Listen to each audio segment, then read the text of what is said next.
be looking at a computer or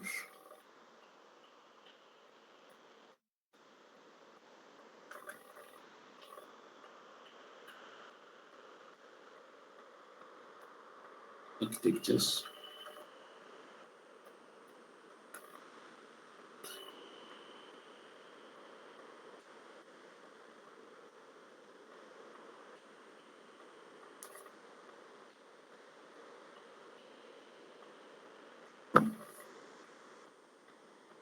And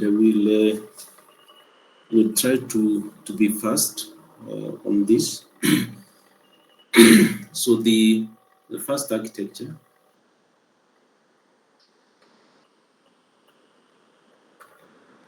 we have the von Neumann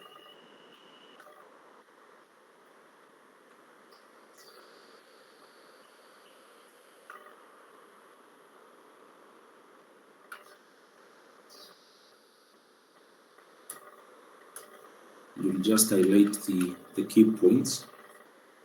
And this was a model described in 1945 by von Neumann, and it was composed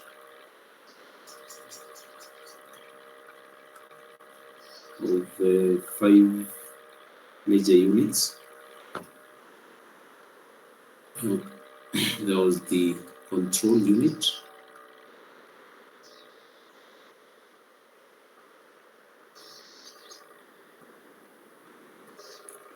execution unit,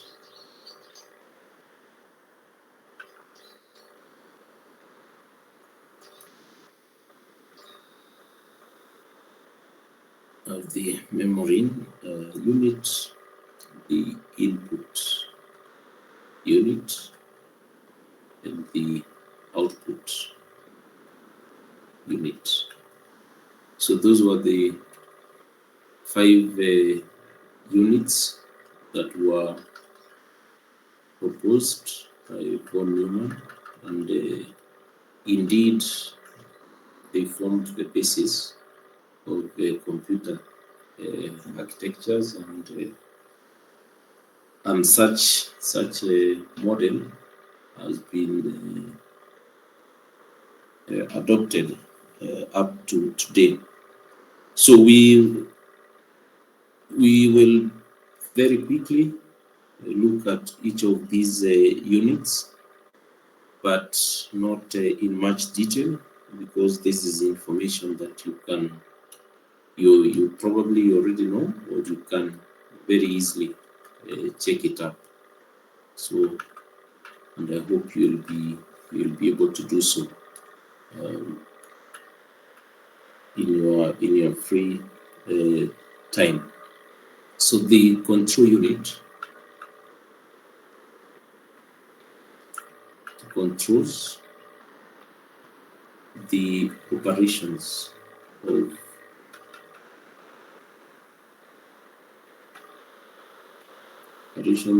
all parts of the computer, but doesn't carry out any actual data processing, doesn't carry out any actual data processing operations.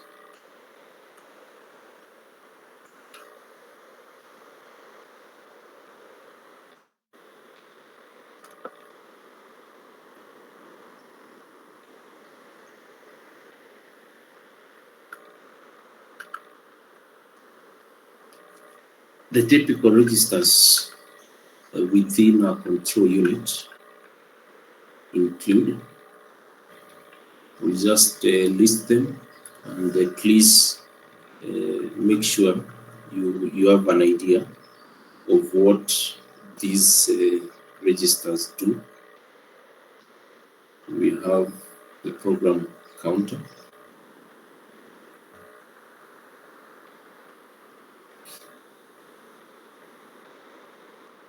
we have the instruction register.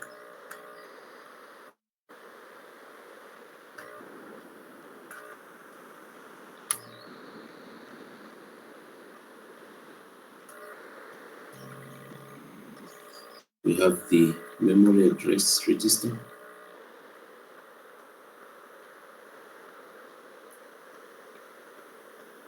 Some of these we already covered. So these are examples of registers that you normally find within the control unit.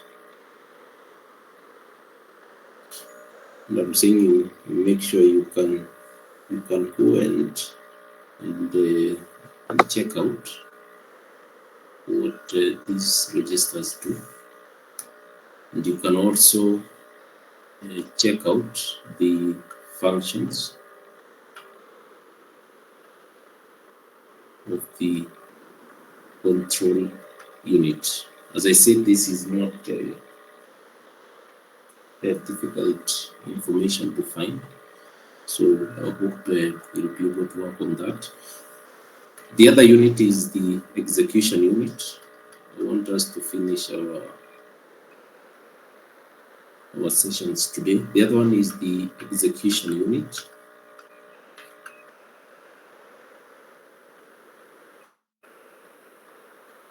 This is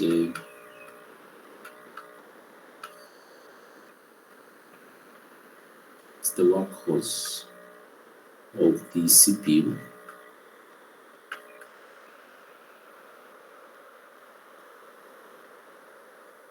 that processes or manipulates the data.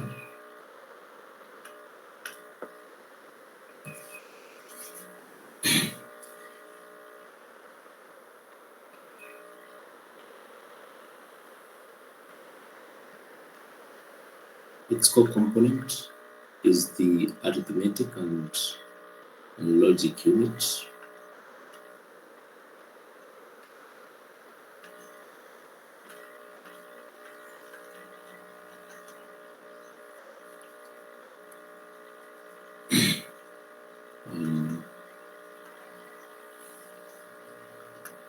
Which is instructed by the control unit, which is instructed by the control unit to execute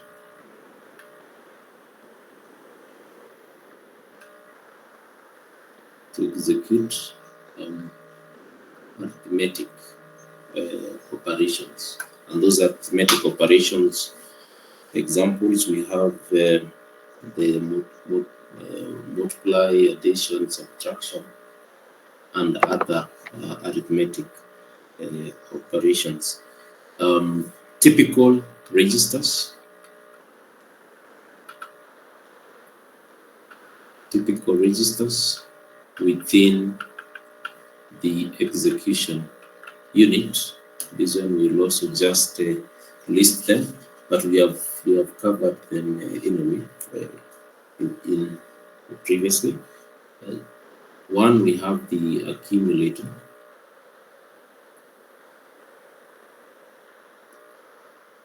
It's a typical register within the execution unit.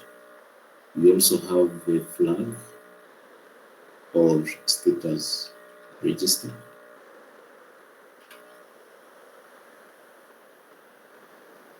These ones we have already looked at them as part of the registers within a CPU. Remember all these units, the control unit, the execution unit, they're within the CPU.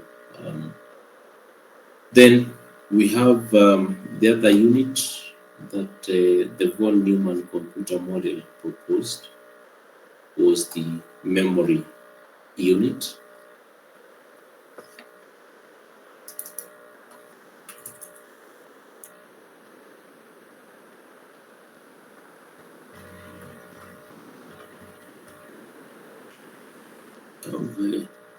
The memory unit, nothing much to talk about here. You already know what this entails. So this is used to store both the data, to store the program instructions and data within the computer. And here we commonly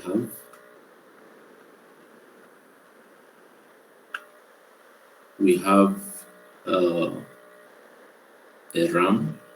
We have already covered this.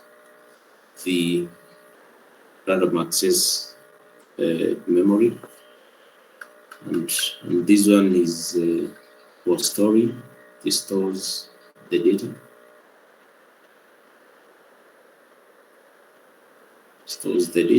and general purpose programs.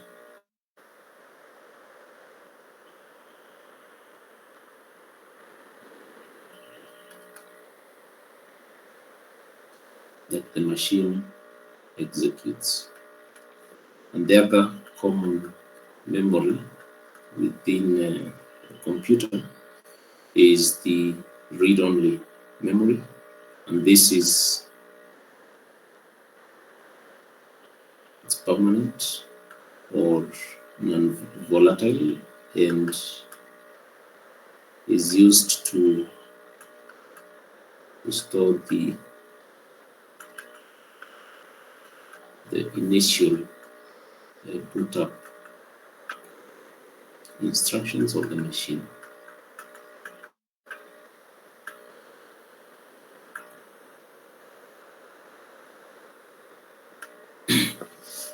We have already covered at some depth RAM and ROM, so we will not be getting much into that.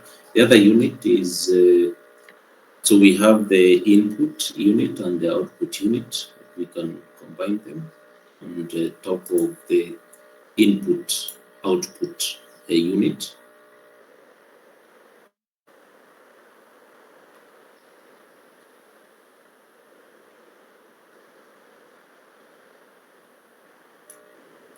Once again, you already have an idea of what this entails.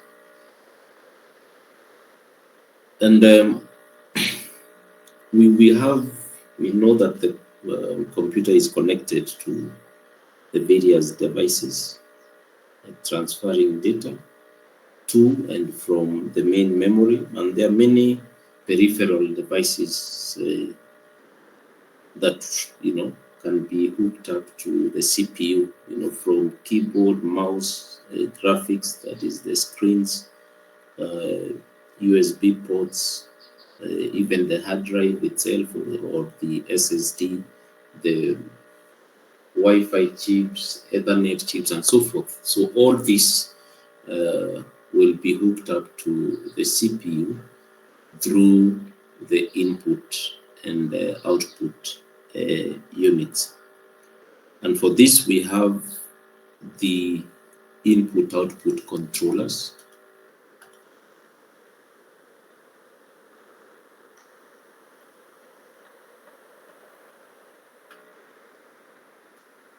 We have the input-output controllers that translate and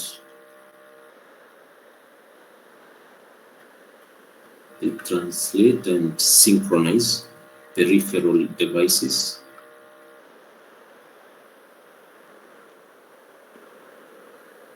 Peripheral device protocols.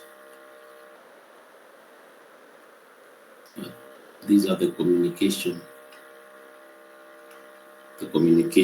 protocols or languages. So they synchronize the device communication protocols to the protocol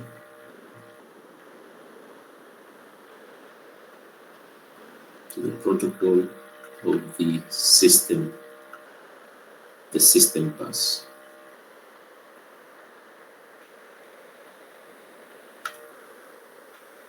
These input output controllers, they normally have the following: one, at least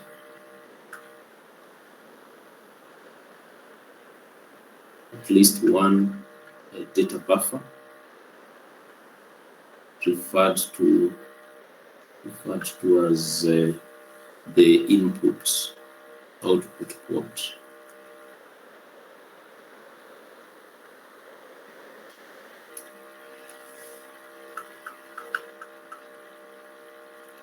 They also have some control register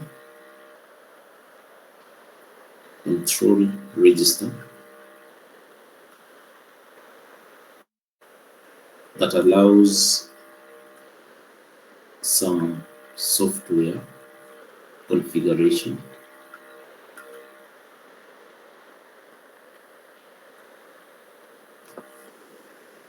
They also have some status register. Status register with the information for the CPU. So every day we do interact with these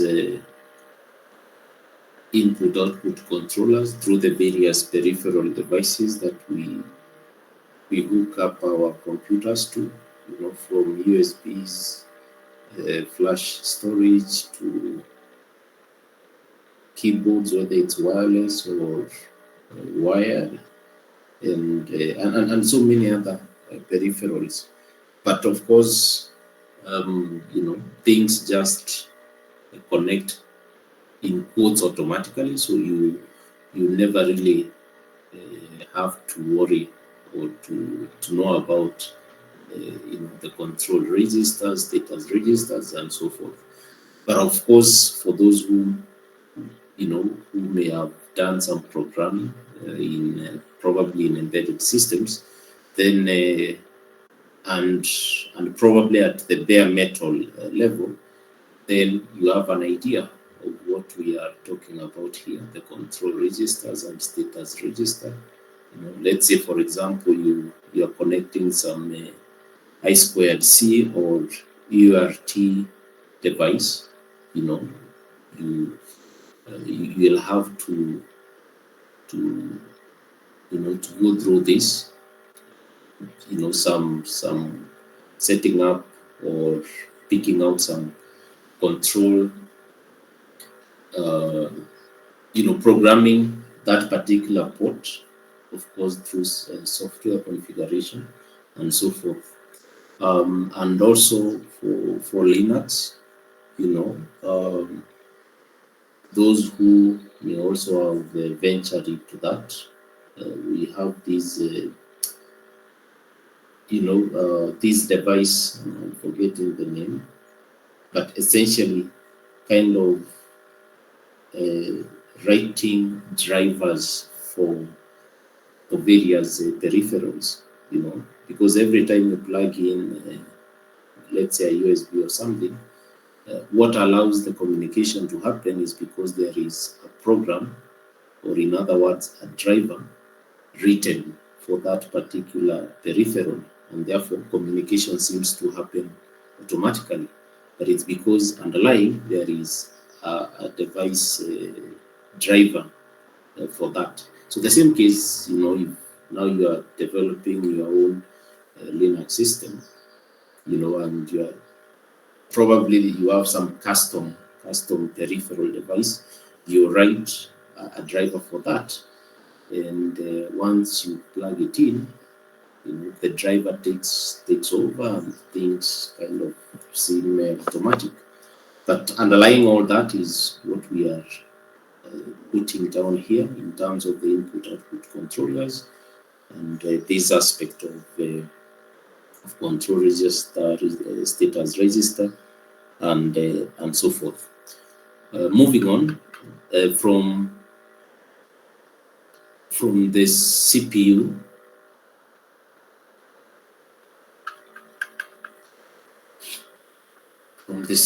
point of view,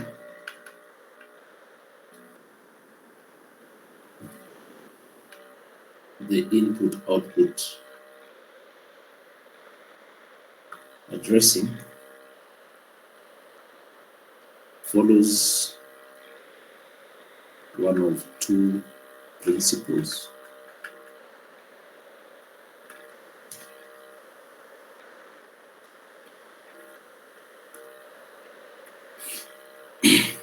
It could be one, could be memory mapped,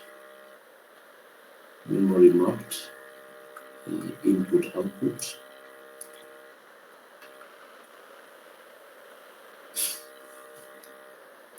This meaning that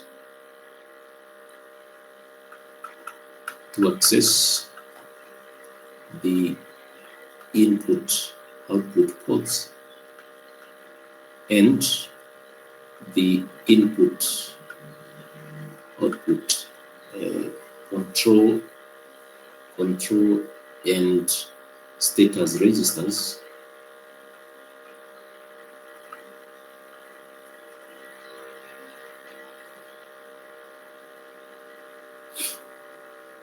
and of course each of those control and status registers have their own,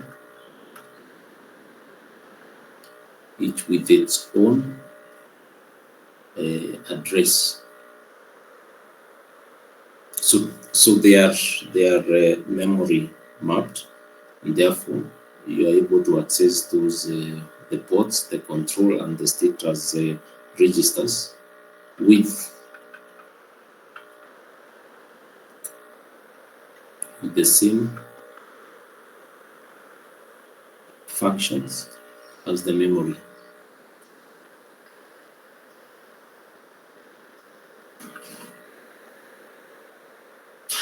So the advantage for this memory mapped input output is that is the use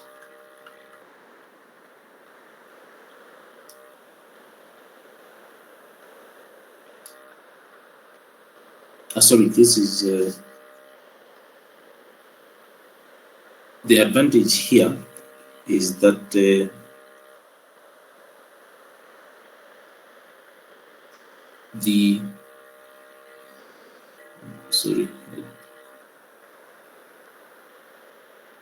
advantage here is that the system interface is simplified.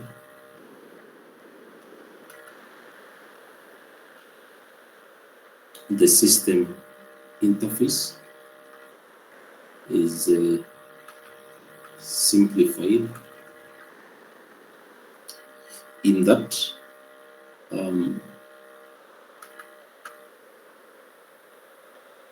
it can be simply a single shared input output and memory bus. So in other words, your peripherals are memory mapped. So it's more or less putting in some address, and you are able to interact with the peripherals, and therefore it could be a very simple and single shared input output and memory bus, because it will be a matter of addressing the peripherals using their memory addresses. But the disadvantage here,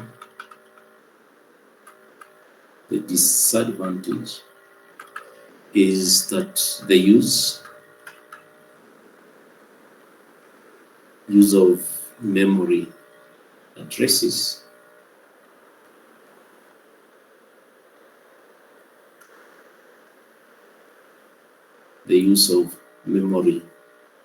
addresses may interfere with the expansion. They may interfere with the expansion of the main memory.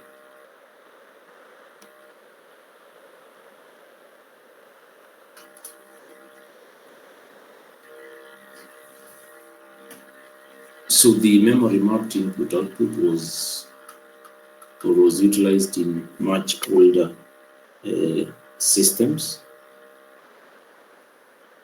and current systems will utilize isolated input output, whereby separate instructions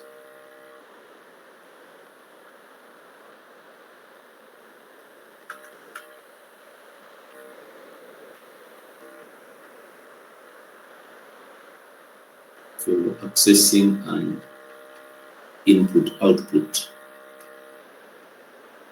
specific address space are used.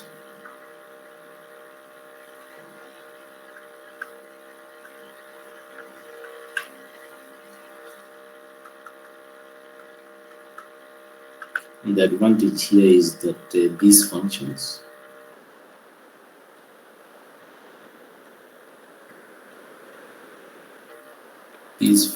can be made privileged. That is, they are only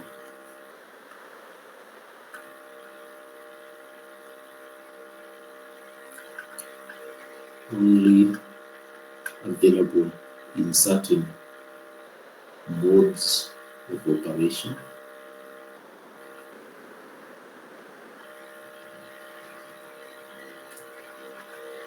E.g., maybe they are made accessible only to the operating system and so forth. In other words, and as the name suggests, the input-output is isolated from the main memory. So the functions used to access the input-output peripherals are different from the functions used to access the memory or the main memory.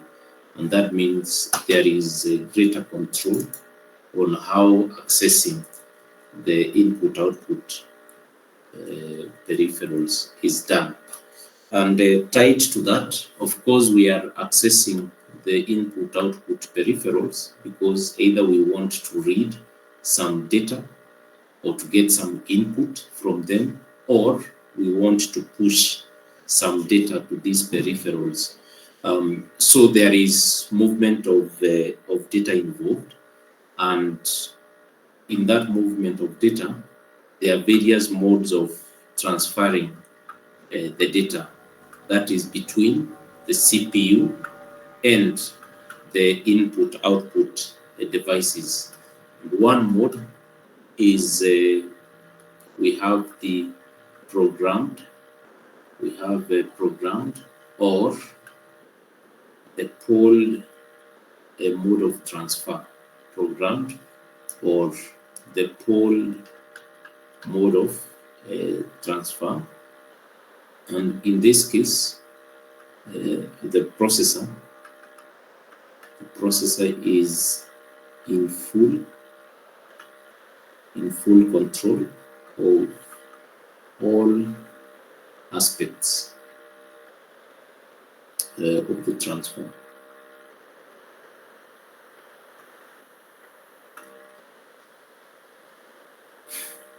The processor pulls the input-output status register, input-output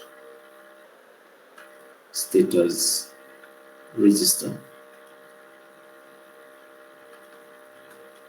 in a loop, and this is the keyword, in a loop, to check if the controller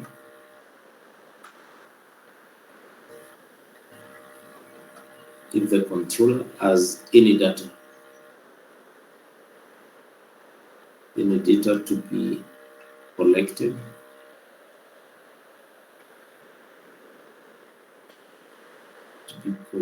collected from the port,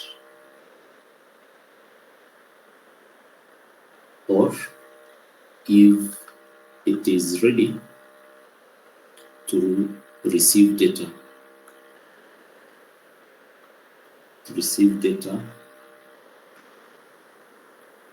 to the port.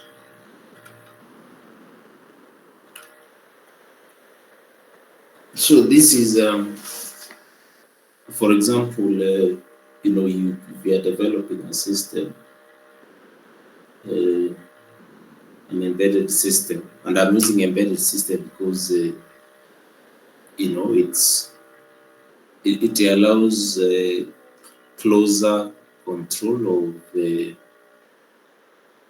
or closer interaction with the hardware in terms of input and outputs, as opposed to general computer systems, because the operating system has kind of handled everything for you. But at least in the embedded system, you still have some leeway in how to interact with the external world. So, for example, if you have whatever sensors that you have been interfaced to your system, and you are reading from those sensors, you can have your program running in a loop, in a while loop, always checking, is there some data from the sensors, or if it is some output that needs to be taken out, the processor will be pushing out some data, maybe to some screen, or through any other peripherals, and always in a loop. So in that case, the processor is in full control, and this mode of transfer, which we are saying is the polling mode of transfer, uses up some CPU time,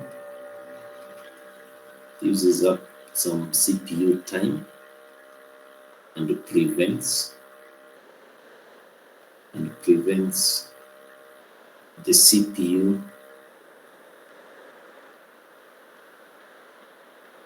from being used for other purposes, while waiting for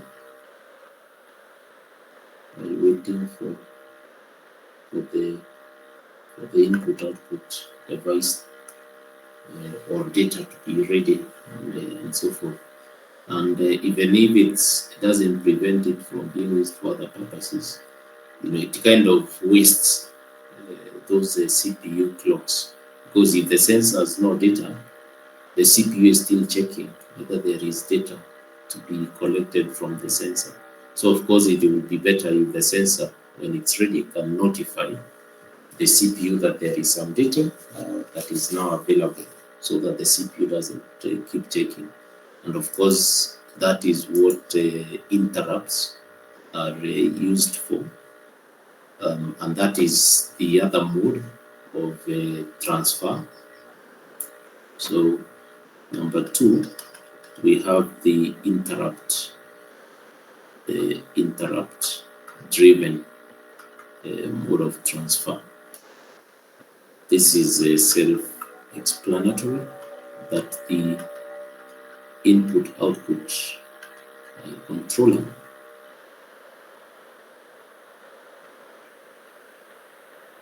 signals with a dedicated 1-bit data line. This is the IRQ, IED, interrupt request. The interrupt request. For those who have done some MCU programming, you are not. These are not foreign terms. So the input-output controller signals with a dedicated 1-bit data line, known as the interrupt request line, to the CPU.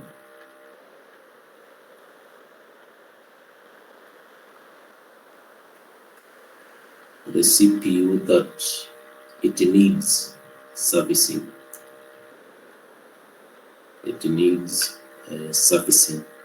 So this frees the CPU. So the CPU is free. Is free to run other processes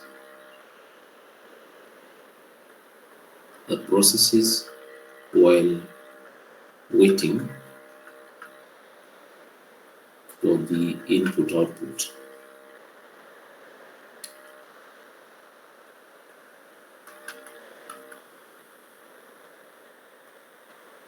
The processor status.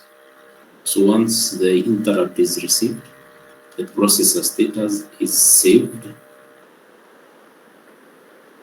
So we have the program counter and the flags. They are pushed onto the stack.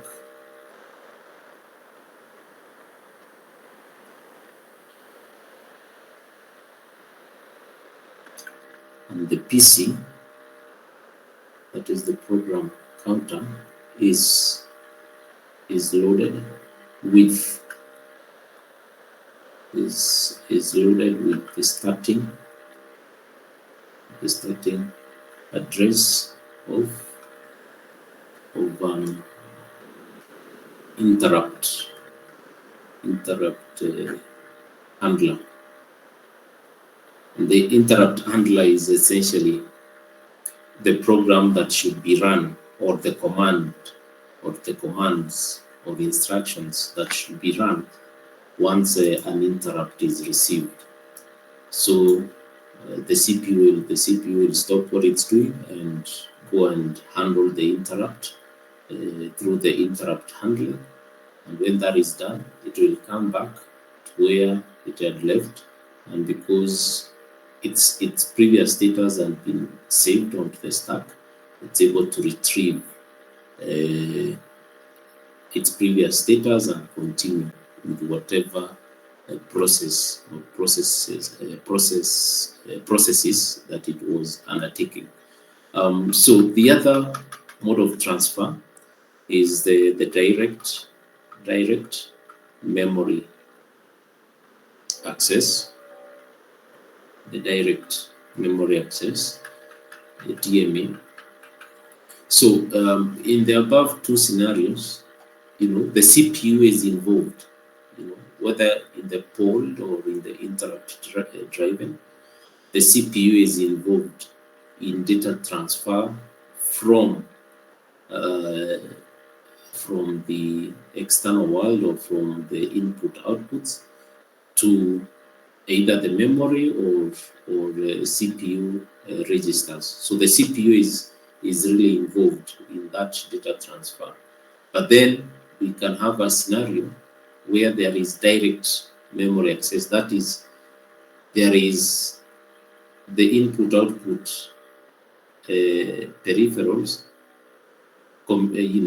can send or receive data directly from the memory without really the CPU being highly involved in that transfer. And that is the direct memory access. So the processor in this scenario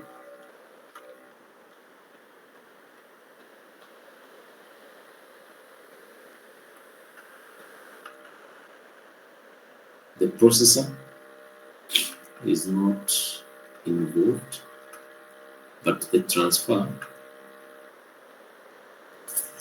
excuse me, but the transfer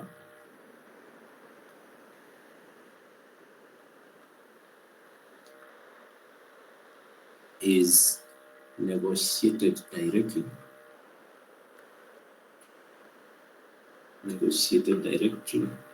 with the memory,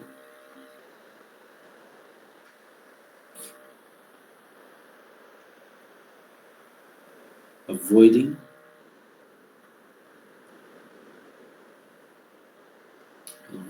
copying to CPU registers first.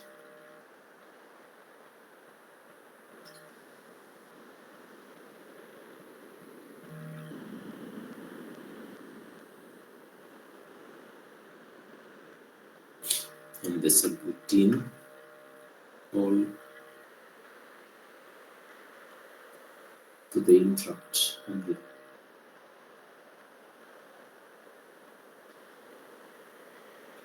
So we are seeing for the first mode of transfer, the poll mode of transfer, the CPU is involved, and it is involved to the extent of copying the data to the CPU registers first, before that data is now written to memory.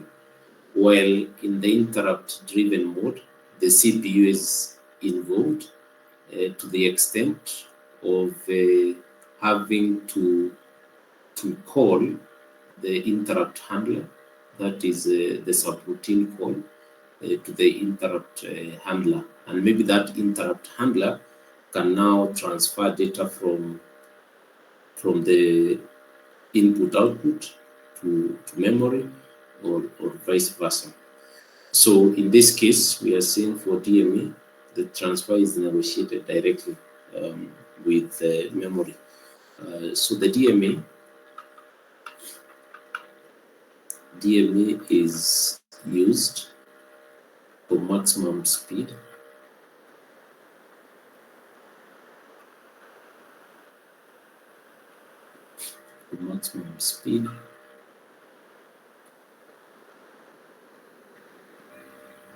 Usually by devices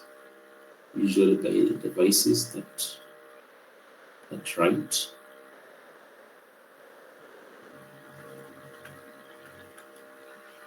whole blocks of data,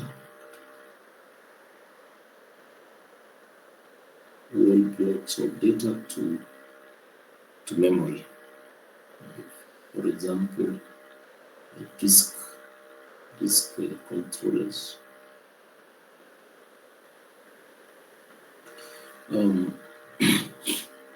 So I think as far as the modes of transfer are concerned, those are the major ones. And yeah, so we just introduced the von Neumann computer model, comprised of the 5 units: the control, execution, memory, and the input-output units. And we have kind of rushed through those because you can check them out, but they are more or less straightforward. And we have spent some time on the input-output unit, and also looked at the modes of transfer, the pooled, interrupt-driven, direct memory access. And you can also check these out in your free time.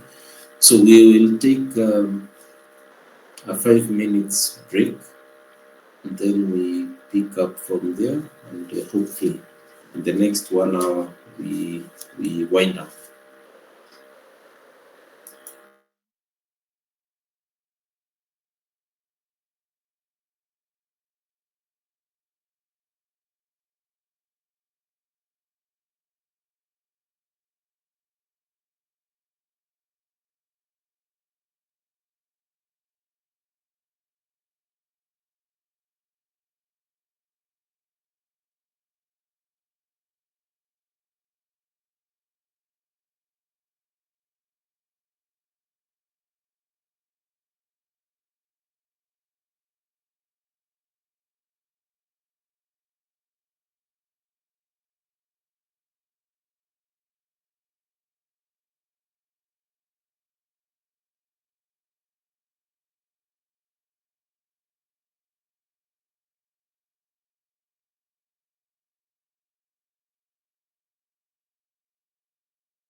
Okay, we can continue.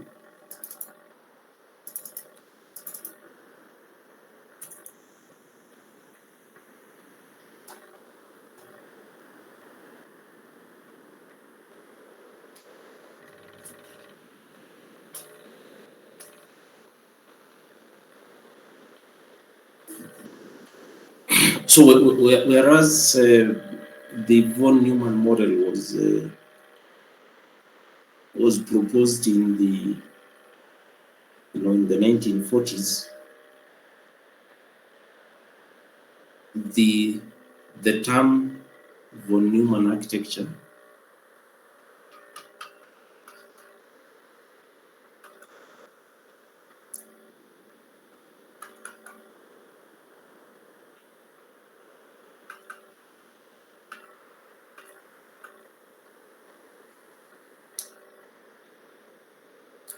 has evolved to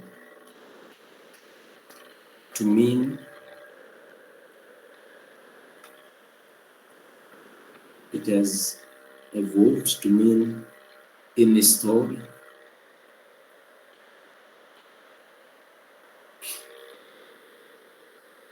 program, computer in which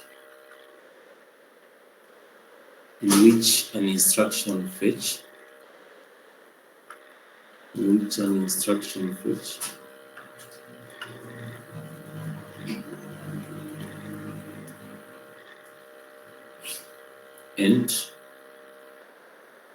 a data operation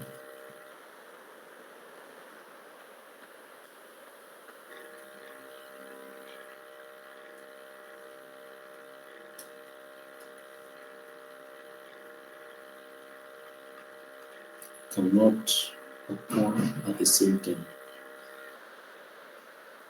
That is, they cannot occur simultaneously. And the reason is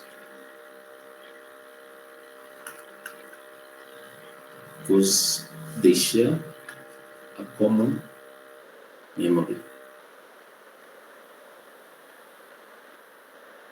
That is, the data and the program are stored in the same memory, and therefore fetching an instruction and fetching data cannot occur simultaneously because of that bottleneck. And of course, a different architecture was proposed and developed to basically address that. And the architecture, the Harvard architecture, still retains the von Neumann model. The control units, the input outputs, the memory units, and so forth. It still retains those because that's essentially what a computer really is. But the accessing of the data and the accessing of the program are slightly different between the two architectures.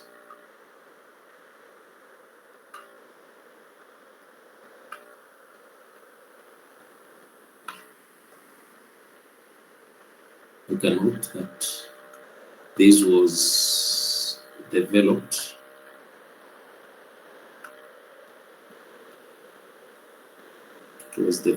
to overcome the bottleneck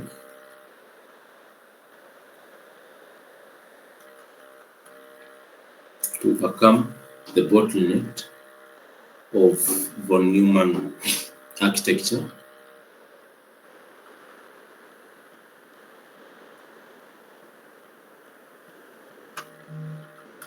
And of course, the bottleneck there, as we have mentioned, is instruction versus the data. Therefore, the main advantage of the Harvard architecture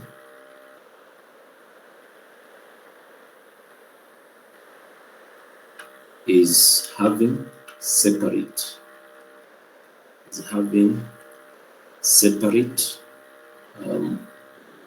buses for instruction,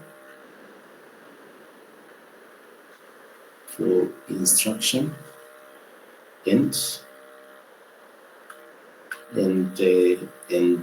data. This allows the CPU to access. It allows the CPU to access instructions. It allows the CPU to access instructions and at the same time read or write data at the same time.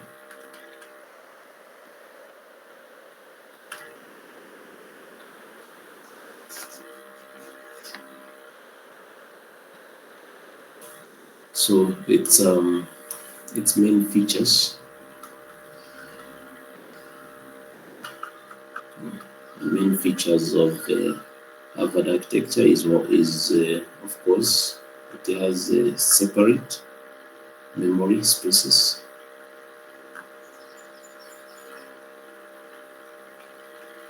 Memory spaces for instructions and the data.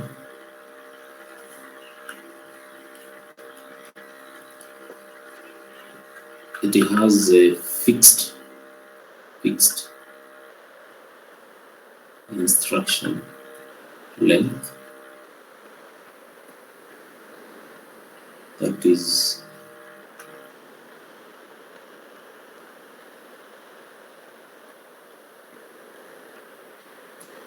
instructions are typical of the fixed length, and this simplifies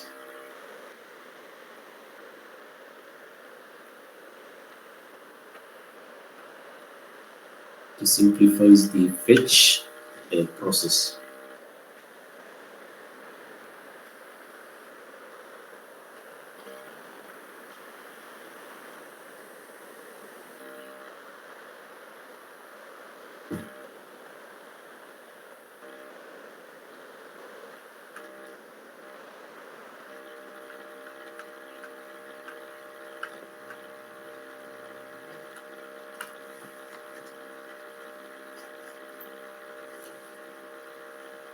The other feature of the Harvard architecture is that it allows for more efficient memory usage.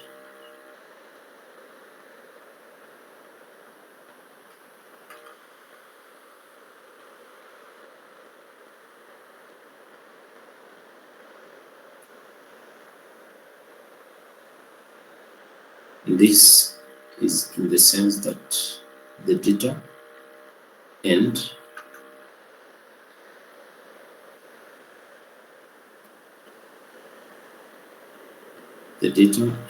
instruction memories can be optimized.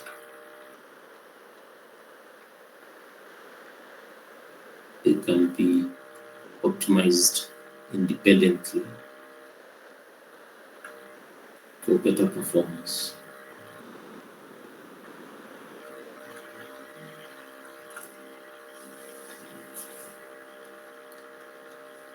The Harvard architecture is suitable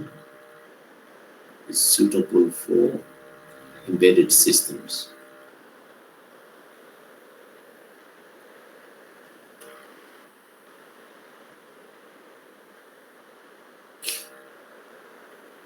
For embedded systems, as it provides fast and efficient. It provides fast and efficient access to both data and instructions. And this is a critical requirement in real time. applications.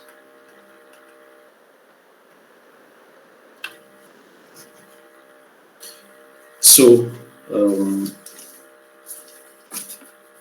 just to depict the difference between the Harvard architecture and the von Neumann architecture with the diagram.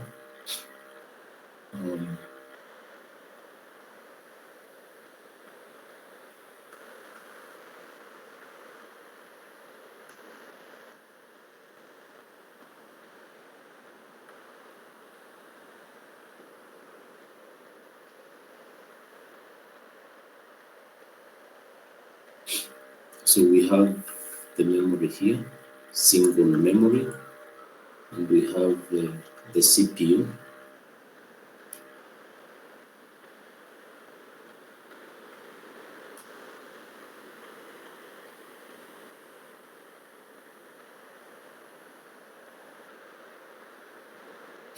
So the instructions and the data share a single memory space.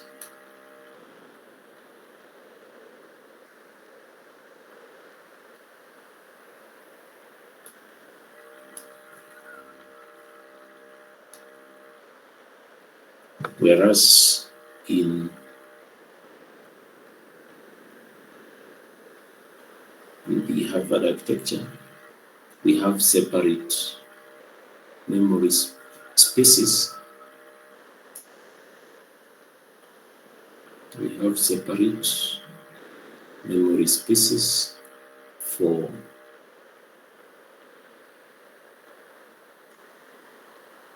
the data and the instructions. So in this case, we have some data memory.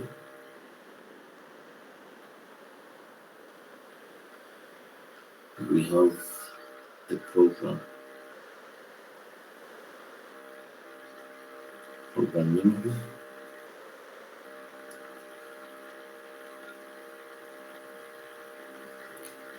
And we have different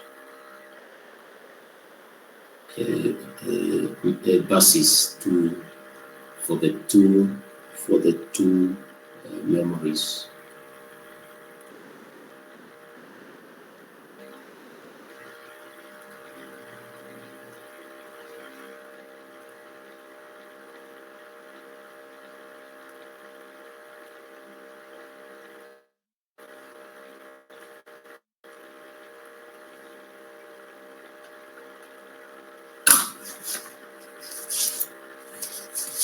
So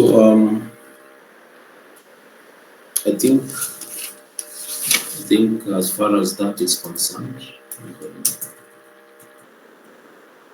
we have covered the main features of those two architectures. Of course, there is more to it, and you can check that up. Now, the last thing I want us to look at is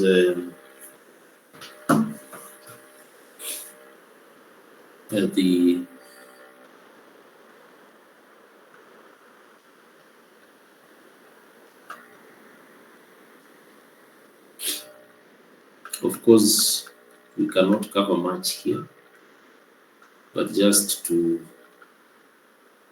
highlight a few things.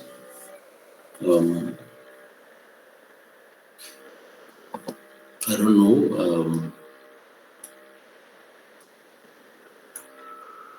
the skill set or the experience that you have in this area, but I suppose probably everyone has experience in this. So I'm not going to define what is embedded systems.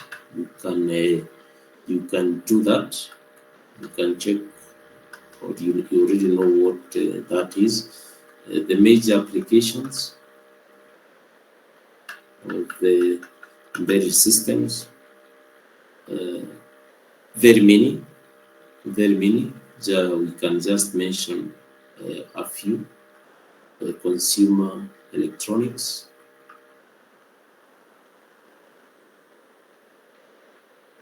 and so many things go into these consumer electronics, from cameras to smartphones and the rest.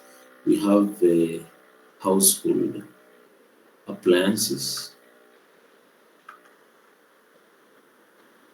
In here, we also have very many as well. From the full spectrum of entertainment, home entertainment, TVs and other forms of such entertainment, so washing machines, fridge, microwaves, and so forth. All these are areas where embedded system is used or applied. We have home automation. We have home automation.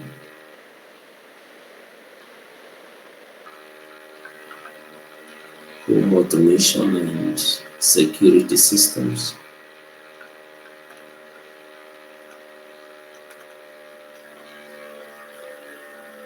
Again, you can think of so many areas and opportunities for this home automation. Nowadays, we are talking of IoT, Internet of Things.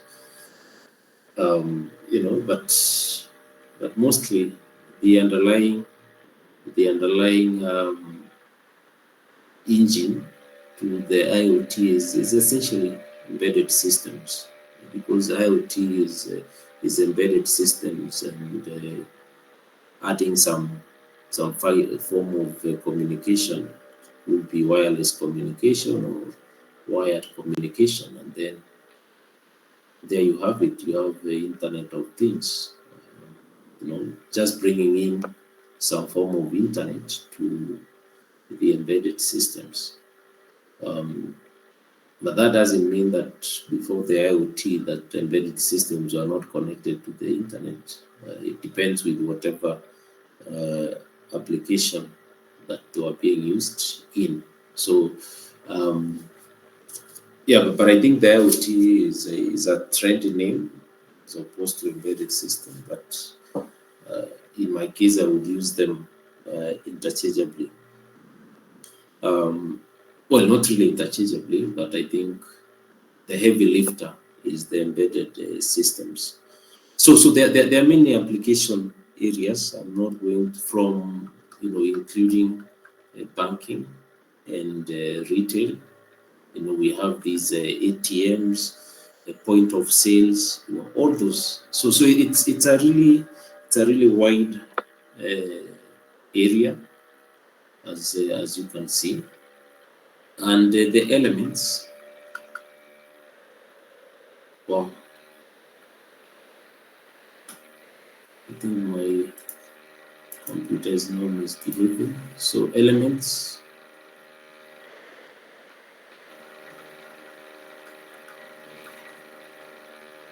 Elements of embedded systems, just like the computer architectures. We have the controller. This is essentially will be a microcontroller. It could be a microprocessor. It could be a system on chip, and right now there is a plethora of controllers within the embedded systems, including these edge AI edge devices, FPGAs, and so forth. So there are many controllers within the embedded systems. You only pick or use whatever is suitable for your application. Then, of course, apart from having the controller itself, we have some form of communication interfaces. We have a memory. You need to interface to some memory. We have sensors because you're communicating with some external world. You have actuators. So maybe after sensing a few things, you may need to take some action. That is through actuators. So sensors, essentially, these are the inputs. And after you make a decision on what you need to do, you drive the output um, through the actuators. So sensors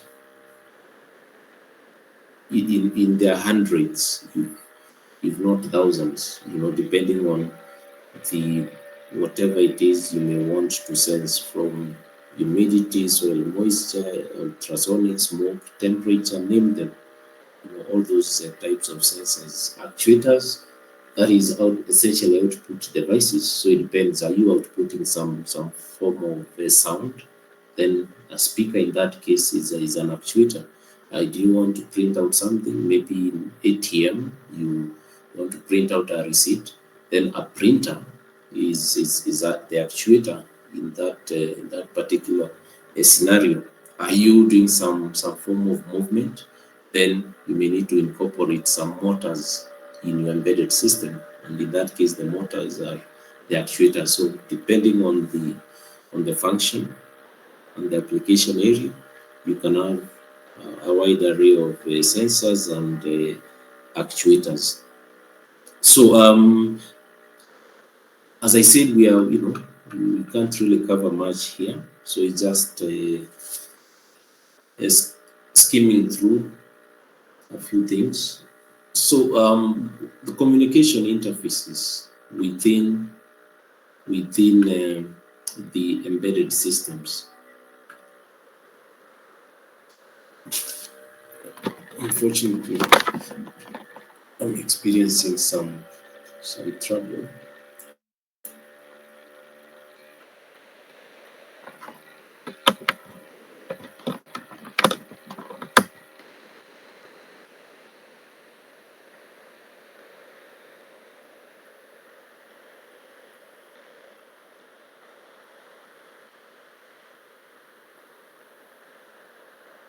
Okay,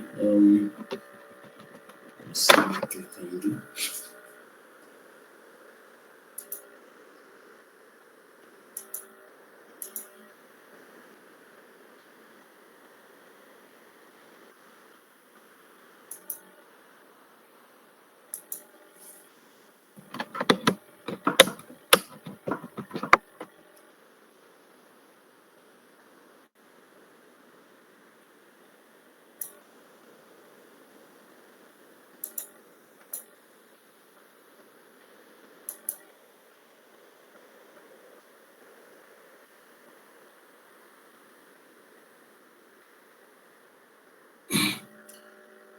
Let me know whether you can see the screen.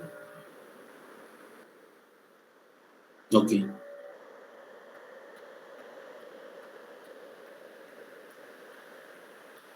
Um,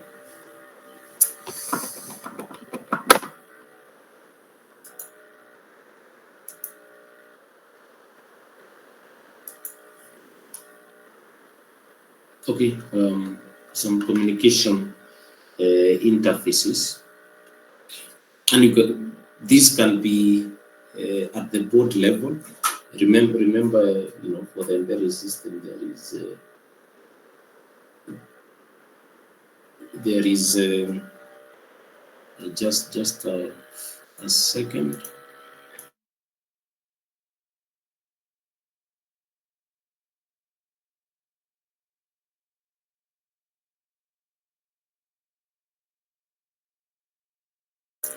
So this they can be at the device level.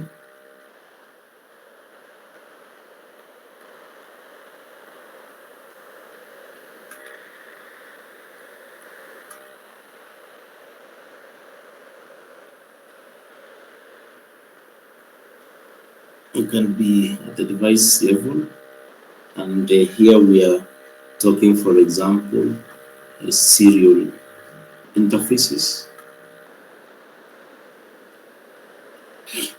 In this case, you have your I2C, the SPI interfaces, the UART interfaces, and each one of these, they have their own features and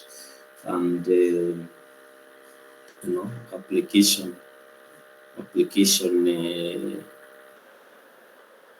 areas. So, for example, when we talk of I2C, or the integrated circuit,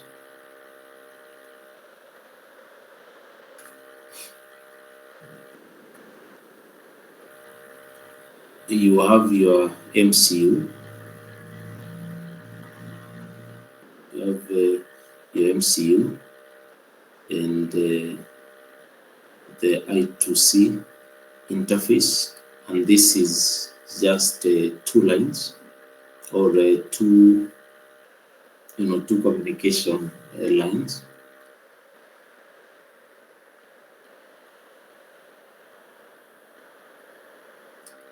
And you wire them through the I2C bus. So you have the clock and the data line.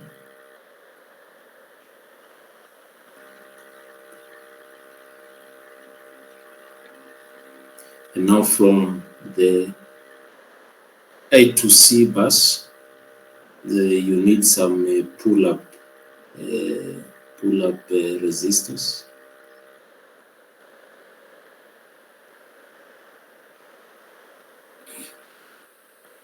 On those two lines. Which values do we typically use as a pull-up resistors in I2C? Excuse me. Anybody?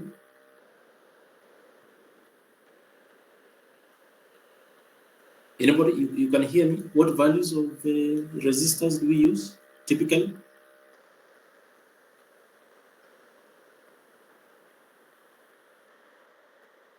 Sorry?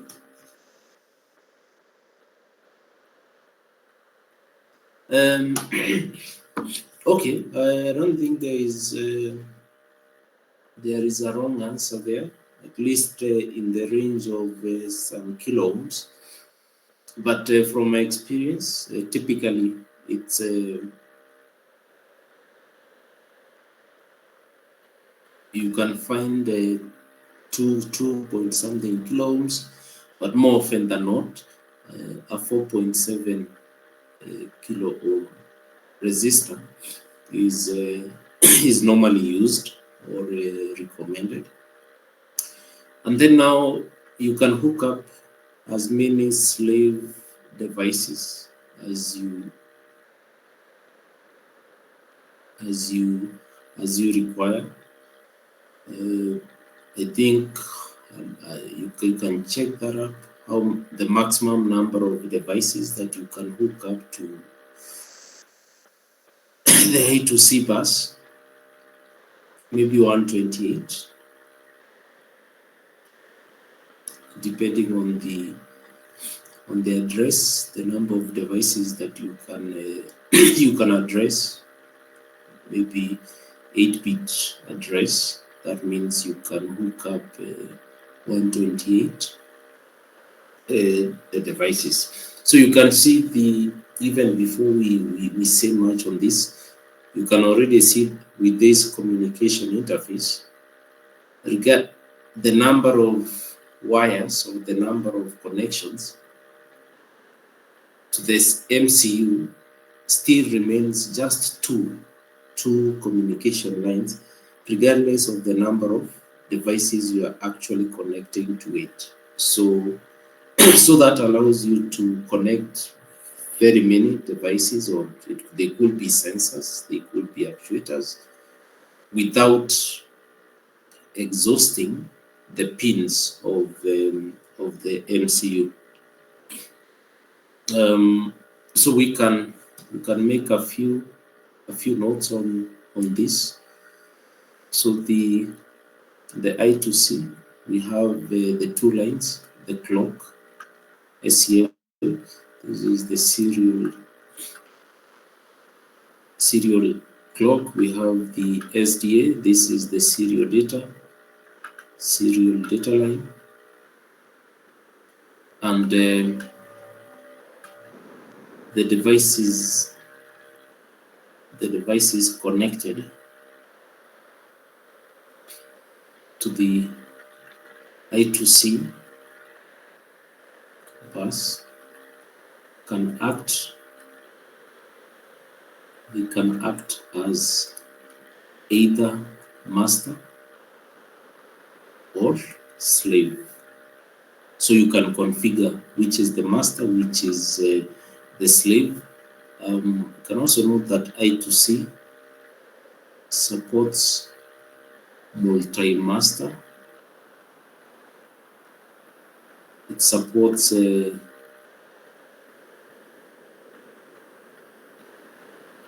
multi-masters on the same bus. I've not really had experience with this, where you have more than one master on the same bus, but they do support that. And then we can also note that the I2C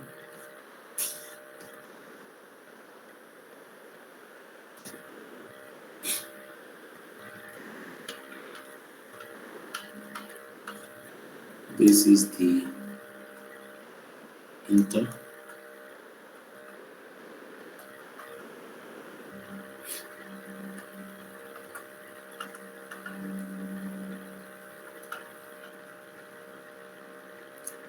is synchronous.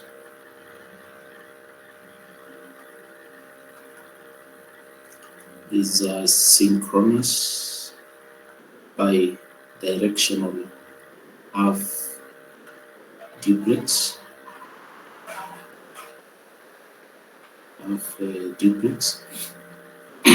Meaning that it is one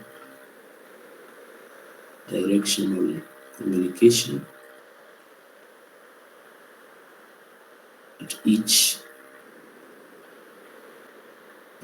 given point of time. Yes, it is bidirectional, but it can't receive and send data simultaneously. So it is either receiving or sending data, but not simultaneously.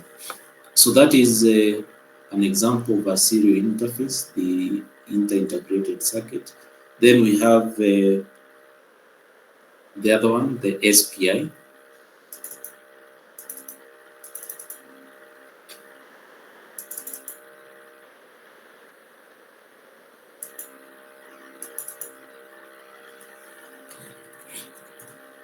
We have the SPI.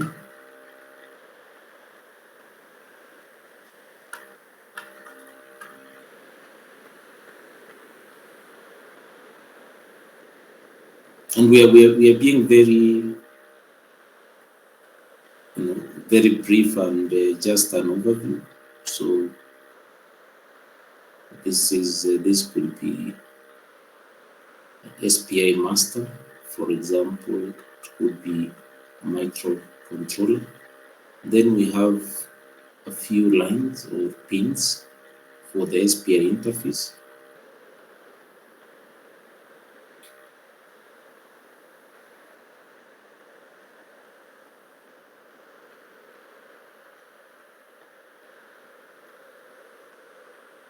And then we also have the chip select.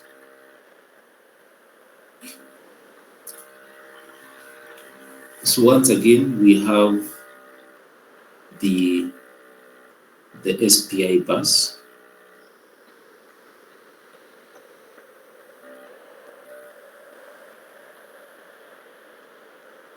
We have the SPI bus, we have the clock, we have the master out, slave in, the master in, slave out.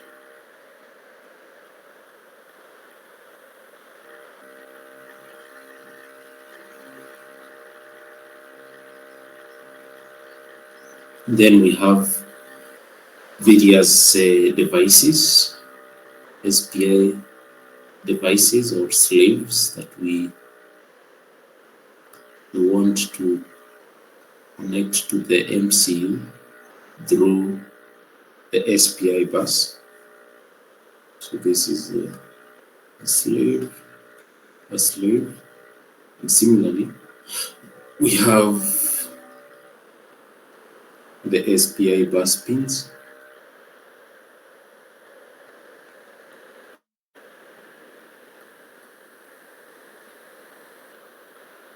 The chip select.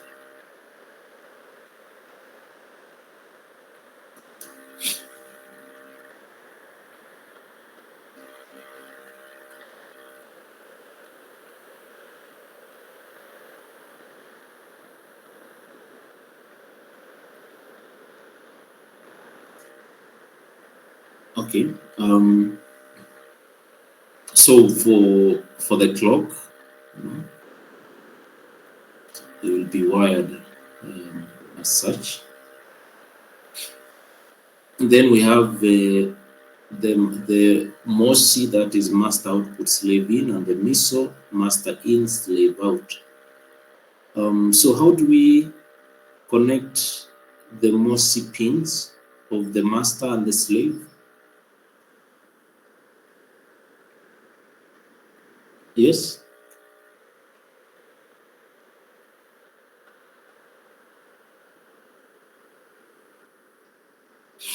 So the master out, slave in, MOSI.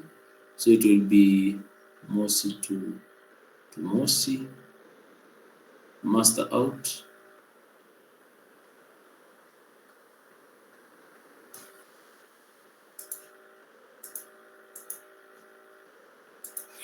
Master out, slave in.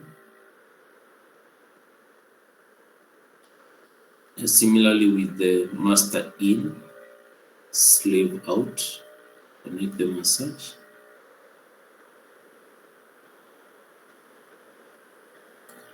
Now for the slave select, so each of the slaves will need to have a dedicated pin on the MCU for it to be selected. So it will be as such.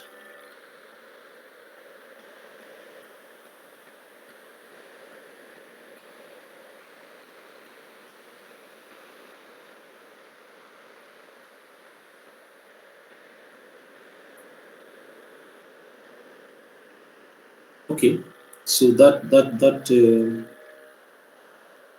so we can already start to see some differences between the SPI and the I squared C.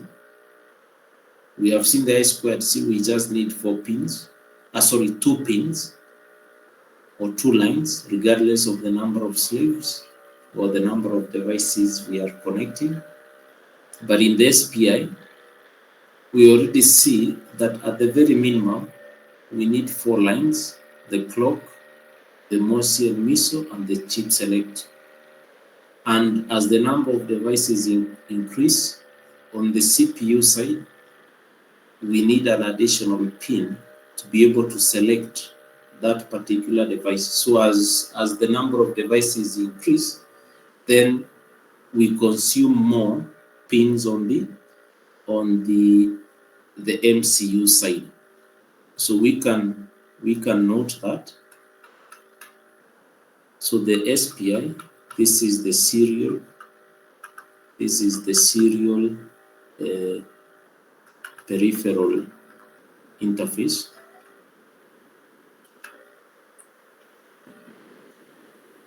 It is synchronous.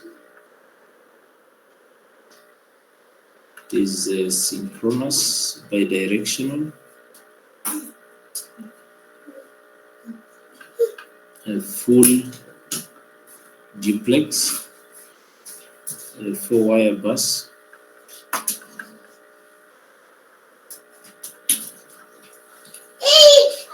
It is also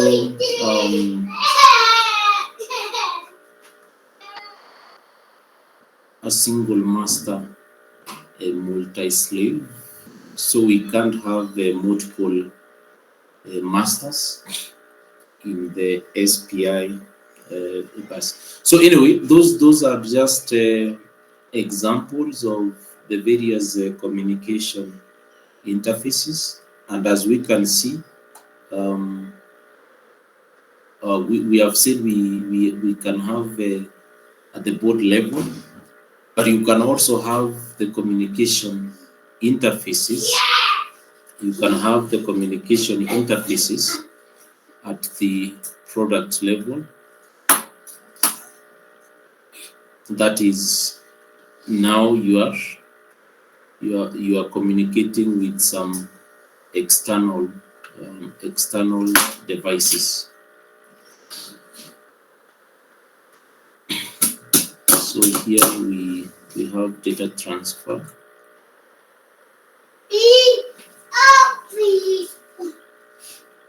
Data transfer between the embedded system and other devices, or between the embedded system and some external modules. Of course, in this case now it could be through some wireless protocols, infrared, could be Bluetooth, could be Wi-Fi, name them, all those wireless protocols that are available. It could also be wired. You could be interfacing through maybe USB, Ethernet, etc. So it's really a wide array of communication interfaces that you could do. So I think we have come to the end of this, but I think when the hello world of the embedded system is probably some LED blinking, or maybe some switch, some button and LED. So I will leave you to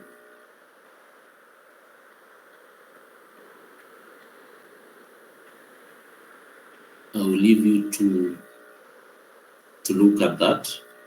We have LED blinking, and the question is, can you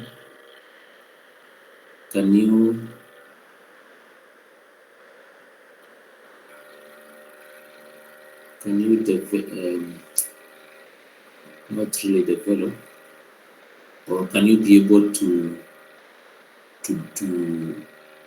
design or to show a circuit for that, as well as a SQL for that kind of thing, LED blinking. This will be on whichever platform that will be on Arduino, it could be on ESP32, it could be on STM32.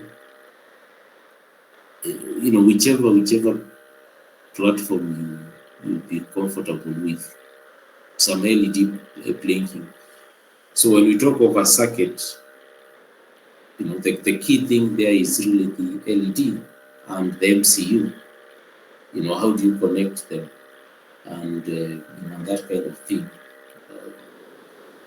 For example, if we have this is my MCU, then for sure I know there is a pin, a GPIO pin that I can connect an LED, but I don't connect that LED directly. I'll need maybe some resistor, and then I can have my LED.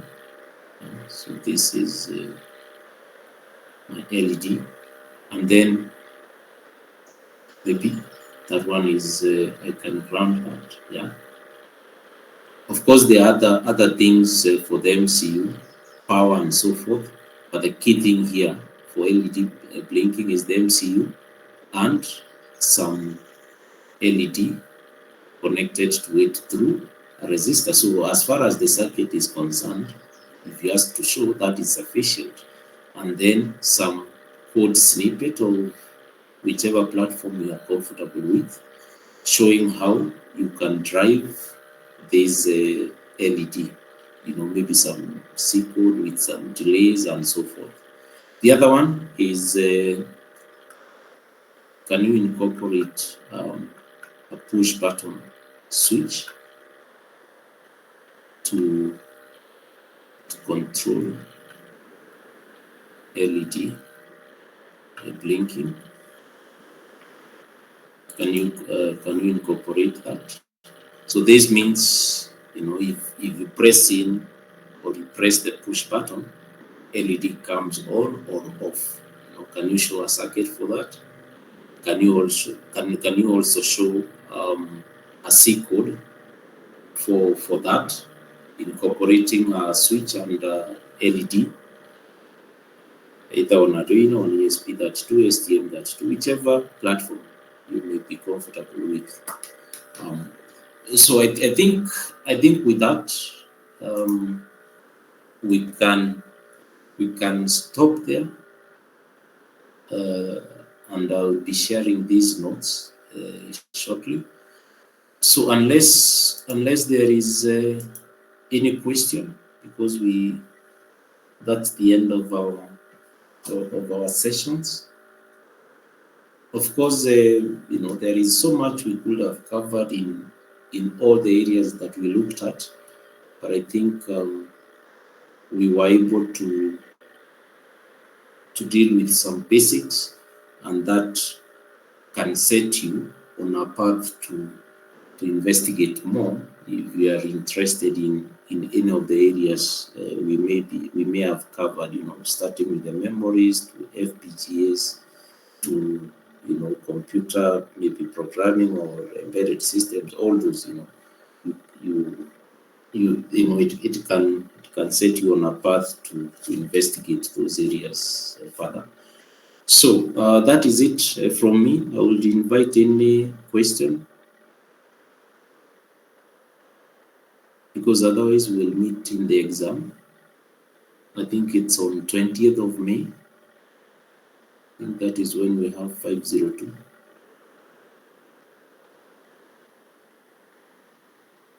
So if there is no question or clarification needed, then we can stop there.